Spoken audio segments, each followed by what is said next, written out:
નમસ્કાર. ચાલો આજે વાત કરીએ ગુજરાત સરકારની એક બહુ જ જોરદાર યોજના વિશે, બોરવેલ સહાય યોજના 2026. ખાસ કરીને એવા ખેડૂત મિત્રો માટે જેઓ પાણીની સમસ્યાનો સામનો કરી રહ્યા છે, એમના માટે આ માહિતી ખરેખર ખૂબ જ કામની સાબિત થઈ શકે છે. તો આજના આ વિશ્લેષણમાં આપણે શું શું જોવાના છીએ? જો સૌથી પહેલા તો આપણે એ સમજીશું કે સિંચાઈની આ મોટી સમસ્યા છે શું. પછી આનો સરકાર પાસે શું પાક્કો ઉકેલ છે એ જોઈશું. યોજનામાં સહાય કેટલી મળે છે અને ફાયદા શું છે, કોણ કોણ લાયક છે અને કયા કયા દસ્તાવેજ જોઈએ. અને છેલ્લે આ બધું જાણ્યા પછી હવે આગળ શું કરવું, બસ આટલા મુદ્દા પર આપણે વિગતવાર વાત કરીશું. ઓકે, તો ચાલો શરૂઆત કરીએ એકદમ મૂળ વાતથી. ગુજરાતના ખેડૂતો માટે આ સિંચાઈ એ કેમ આટલો મોટો પડકાર બની ગયો છે? આ સવાલ તો જાણે દરેક ખેડૂતના મનમાં દર વર્ષે ઉઠતો જ હોય છે, ખરું ને? આ ચિંતા તો કાયમની જ છે. અને આ વાત એકદમ સાચી છે. જ્યારે વરસાદનું કોઈ ઠેકાણું ન હોય અને પાણીની અછત વર્તાય ત્યારે પાકને ટાઈમસર પાણી પીવડાવવું કેટલું અઘરું થઈ જાય છે, એ તો ખેડૂત જ જાણે. અને આની સીધી અસર ક્યાં પડે? ખેડૂતની આખી સિઝનની મહેનત પર, પાકની ઉપજ પર અને છેવટે એમની આવક પર. પણ જેવી રીતે દરેક સમસ્યાનો એક ઉકેલ હોય છે, એમ આનો પણ છે. તો ચાલો હવે આપણા બીજા મુદ્દા પર આવીએ. સરકારનો પાક્કો ઉકેલ, બોરવેલ સહાય યોજના.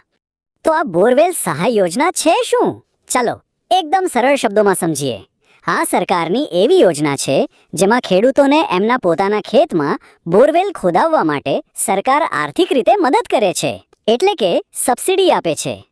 હવે આ યોજનાની અમુક ખાસ વાતો પર નજર કરીએ. આ યોજનાનું સંચાલન કૃષિ અને ખેડૂત કલ્યાણ વિભાગ કરે છે. અને સૌથી મહત્વની વાત એ છે કે ગુજરાતનો કોઈ પણ ખેડૂત આનો લાભ લઈ શકે છે. અને ક્યાંય ઓફિસોના ધક્કા ખાવાની પણ જરૂર નથી. બધી જ અરજી પ્રક્રિયા આઈ ખેડૂત પોર્ટલ પરથી ઓનલાઈન જ કરવાની હોય છે. સારું, તો હવે આવીએ સૌથી અગત્યના મુદ્દા પર, જેની બધા રાહ જોઈ રહ્યા હોય. વિભાગ 3.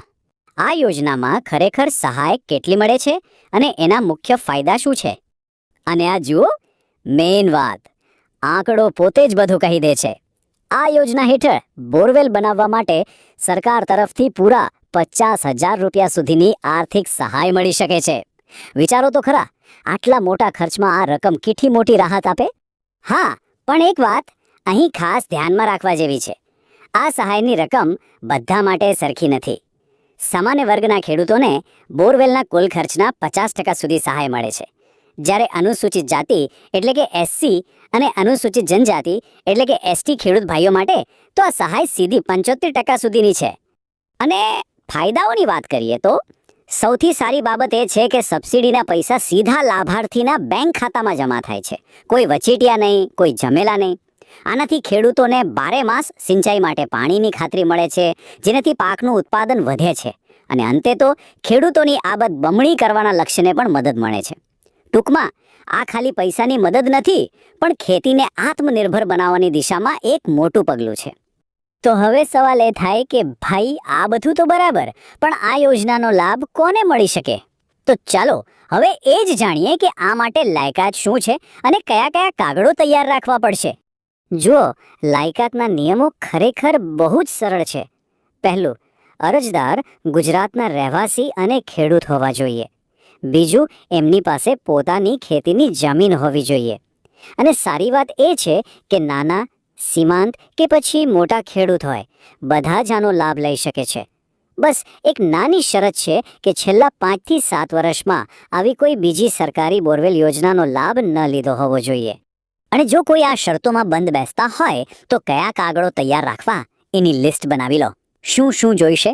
આધાર કાર્ડ અને રેશન કાર્ડ, જમીનના પુરાવા માટે 7/12 અને 8 ઉતારો, બેંક પાસબુકની એક કોપી, જો એસસી એસટી કેટેગરીમાં આવતા હોય તો જાતિનો દાખલો, એક ચાલુ મોબાઈલ નંબર, અને હા, જો જમીન સંયુક્ત માલિકીની હોય તો બીજા ભાગીદારોનું સંમતિ પત્રક. ચાલો, તો યોજના શું છે, ફાયદા શું છે, કોણ લાભ લઈ શકે, બધું જ સમજી લીધું.